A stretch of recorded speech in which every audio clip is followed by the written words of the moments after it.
Guys, it's finally here. One of the wildest, most ridiculous road cars ever built, the Mercedes-AMG One.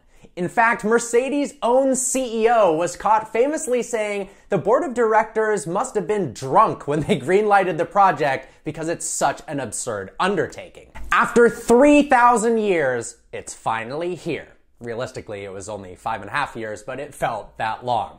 Stick around to the end of the video to see and hear the AMG One driving around the track for the first time ever and to witness the aero mode that would make Optimus Prime jealous. The AMG One is a road-legal two-seater F1 car. And that's not just marketing crap. It uses a 1.6-liter turbo hybrid V6 from Lewis Hamilton's Formula One car. Yes, that's right, it's not derived from F1, it's legitimately a Formula One engine inside of a road car. On its own, just the engine is capable of making 566 horsepower. That's 353 horsepower per liter. Move over, Tesla Plaid. The AMG One has 4 electric motors that are capable of spinning at 50,000 RPM. The Plaids only go to 20,000. Pathetic. One of the motors is attached to the turbocharger, another one of the motors is attached to the car's engine, and 2 are mounted up front at the front wheels. Those 2 motors combine to make 322 additional horsepower. The motor attached to the engine, an additional 161 horsepower, and the turbo-mounted electric motor makes another 121 horsepower and can also recoup some of the losses from the turbo using the exhaust gases. Get this, thanks to pneumatic valve springs, the AMG One's engine is capable of revving to 11,000 RPM. When have you ever heard of a car that's road legal that revs to 11K? And it makes a mouth-watering 1,049 horsepower. Mercedes doesn't even have a torque figure for the car because its powertrain is so complex. They legitimately said they cannot calculate the torque figure, and that's Mercedes, who just built an F1 car for the road.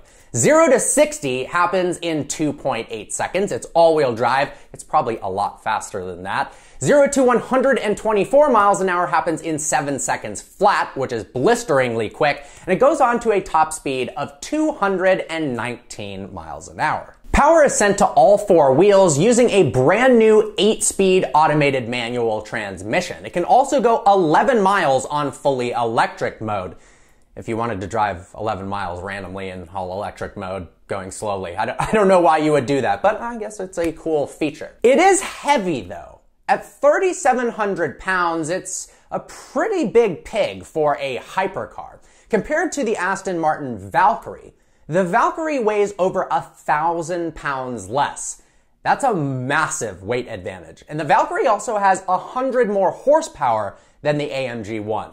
It's going to be interesting seeing those 2 cars go head to head. One of the biggest challenges and one of the reasons why the AMG One took so long to build is meeting emission standards and building a Formula One engine that's reliable enough to use on a semi-daily or weekend basis. In order to be emissions compliant, Mercedes had to put 4 catalytic converters in the AMG One. That's a cat-stealing thief's dream if I've ever seen one. The AMG One's looks are absolutely insane. It's like a modernized CLK GTR mixed with a modern-day Formula One car. But the killer looks are only about performance. In fact, Mercedes says the styling theme is no styling. It's pure function. Mercedes says the car is capable of producing downforce at as low as 31 miles per hour, which is absolutely insane.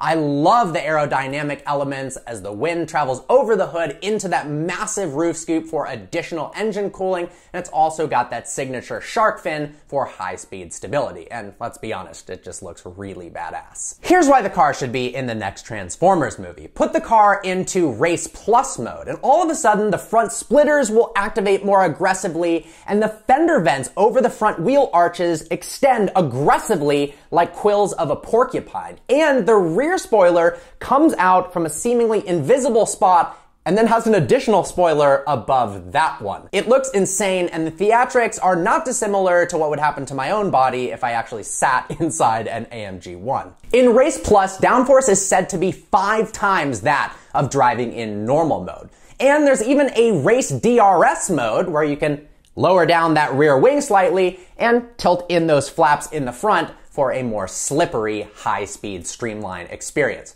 And there's even a comfort mode in case you want to take your Formula One car to the grocery store. There's two wheel options to choose from. The standard 10 spokes, oh man, imagine having to go with standard wheels on your Project One, or the upgraded 9-spoke magnesium wheels wrapped in Cup 2R tires. Rumors are going everywhere about the Project One attempting a Nürburgring record. It's got carbon ceramic brakes, it stops like hell, and it's unbelievably fast. And considering the current record holder is the AMG GT Black Series, that car has 300 plus horsepower less, and it's not a hypercar, and that has the record. So I imagine the AMG One has this in the bag. Inside, it's got fixed buckets. That's right, you can't adjust the seats whatsoever. Instead, you adjust the pedals forward and backwards to your liking, as with the steering wheel. The steering wheel itself looks straight out of Formula One. It's rectangular, it's got an LED shift indicator light, which is so darn cool. It's also got air conditioning and a functioning stereo system in a Formula One car for the road.